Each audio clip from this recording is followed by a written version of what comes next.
కేసీఆర్ ప్రభుత్వం 10 సంవత్సరాల కాలంలో బ్యాంకులకు అసలు కింద 41,118 కోట్ల రూపాయలు, వడ్డీ కింద 43,385 కోట్ల రూపాయలు చెల్లించిందని, మొత్తం 84,503 కోట్ల రూపాయల అప్పులు చెల్లించారని సీఎం రేవంత్ రెడ్డి తెలిపారు.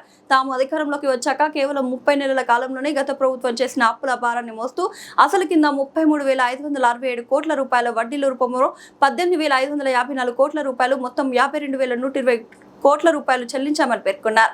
అసలు కట్టింది మిత్తి 43,385 కోట్లు.